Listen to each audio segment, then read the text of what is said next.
Hey there, how's it going? What is up, everybody? Irish Orangutan is back to pass along what you need to know to get better at Madden and grow your Mutt team. Enjoy the show.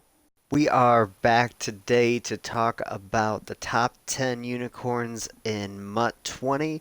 I was very happy to be able to bring this information to you last year, just some of the more unique players in the game and those players that stand out at this point in the year.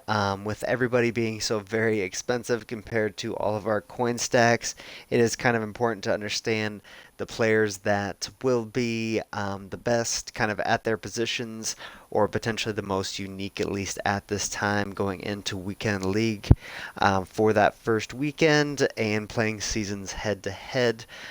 Thankfully, have been able to get a few wins under my belt. Obviously, taken some losses as well, but starting to take a few more wins now.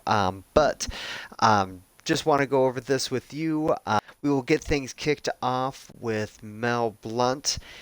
At number 10, he is tremendous at what he is able to do, and just his height separates him a little bit. Even with Patrick Peterson at 84 speed, you understand that they are not dealing that out very easily. So Mel is able to stand out. He's pretty much 85 to 87 pretty much across the board except for jumping. Being 6'3" and being able to jump that high, it kind of separates him and allows him to be someone that will continue to be able to be on your team for some time, especially in goal line sets. The reason he's not any higher on this list, because at this point I feel as if he's the best by far, is because there are a lot of other cornerbacks that do have similar stats to him and some that are a little bit quicker. But with his height, he is just someone that can go out and match up with just about anybody now. And also with those Randy Moss and Herman Moores coming later on. Coming in at number 9, we have Torry Holt. Obviously, this version isn't very unique compared to some of the other wide receivers out there, but so many people have already grinded to level 50. I believe 49 is where you need to go to get this man. He is someone that is 6 foot tall, has the best speed at that position, and can just go out and get a lot of things done. Even with this version of him, he's going up and catching balls he really shouldn't be.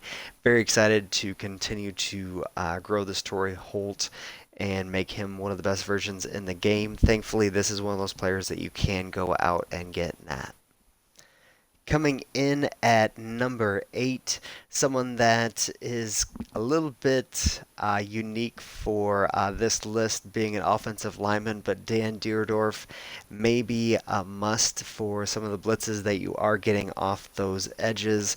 And with defensive linemen and especially Von Miller coming off that edge, it is very important to have someone that can kind of take care of that. Him being limited makes it a lot more difficult. This power up with him is continually being more expensive with training going up, so just something to consider. He is going to be the best in the game for quite some time, as most dominant tackles do go over to the left side, so Dierdorf may be someone you need to consider to help out your team with those immense blitzes coming at you.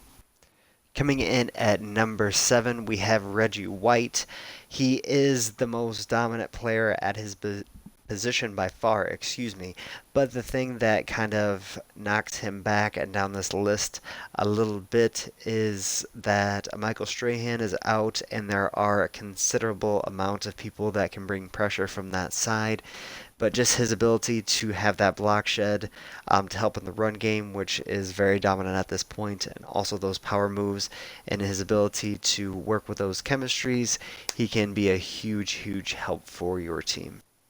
Coming in at number 6, we have John Randall, a man that is absolutely dominant, and as you can see, or could have seen, just as fast as Reggie White, has that 75 speed, so he is not even terrible putting at an end position if you like really having a beefy front line. Really like him at the defensive tackle position, especially this early in the game. He can take advantage of a lot of interior linemen if he's playing defensive tackle 2, which he should be defensive tackle 1, but if you want to run some kind of overloads or overmatch people. There are no left guards in the game, and centers. Alex Mack, I think, is the best, and he is terrible at pass blocking. So John Randall can really take advantage of that side of the offensive line if you really want to do that at this point in the. Coming in at number 5, we have Ken Houston. He is absolutely phenomenal on the back end, as you could see with the cornerbacks that I showed you earlier. Top end speed was around 85, 86. He comes in with that 88 speed without his power up, so that is absolutely phenomenal. As you can see, those plus ones right there, not really all that insightful, but there are not really any free safeties at this point, so my advice would be to put Ken Houston at that position to help you in your cover 3. He's not the best in man, so if you do run exclusively that, he may not be the perfect safety for you, especially at his price tag, but with his speed, you could potentially user him as well, and he can play in the box for you and be a huge help. Something that he also comes with that Mel Blount had was that 6'3" height, but Mr. Houston is just a little bit better at that. Thankfully, there was one up on the block, but coming in at number 4, we have Von Miller, the most expensive card in the game at 1.8 million. That is more or less for scarcity's sake, not necessarily how good he is, but he is definitely worth a little bit under a million, I would say, with his ability this early in the game, especially playing through launch. If you were able to have him and somehow grind it up through 1,000 trophies, he really can be someone that can help you out immensely. That power move, that mixture of speed, and just if you, especially if you're powered up and are starting to use some of those abilities on him, he can be absolutely dangerous. You're starting to see a lot of that in regs, and people are starting to make that more available in Madden Ultimate Team as well. Coming in at number 3, we have Ryan Shazier, someone that everyone should be very well used to if you played it all last year. Being the MUT master, he is now a MUT captain. I really appreciate playing with him when he first came into the NFL with in franchise mode, and I really like playing with him even now. His speed just separates him, especially from almost every other linebacker. Anthony Barr is an exceptionally athletic linebacker. His speed is only an 81, so just understanding that Shaz just kind of outclasses people. It did cost me a little bit too much to upgrade him the rest of the way up to a 90 at this point, but he just really separates himself with the ability to run as fast as most every cornerback. Coming in at number 2, we have Marcus Allen, by far and away the best running back in the game. He kind of takes every best attribute from every player at the running back position and kind of has those attributes. He has the catching of McCaffrey, speed of Lindsey, and the power move of Jim Brown. There are obviously other great running backs in this game, but it is very different compared to Marcus Allen. He just has all of those traits, and with it being very easily dominant game by just running it and taking advantage of overpowered things. If you just get a couple of tight ends at this point that block just about as good as every lineman does, you can really take advantage of people in that scheme as people are still building up if you are able to get your hands on this Marcus Allen. The people that I have lost to online have, I think, all had this Marcus Allen, so just something that kind of rings true if you do have that upper echelon team. You probably have acquired him, and probably the next running back after him is the running back I will be going after, or potentially him after that running back comes out, because his price at that point should be cut at least by a third.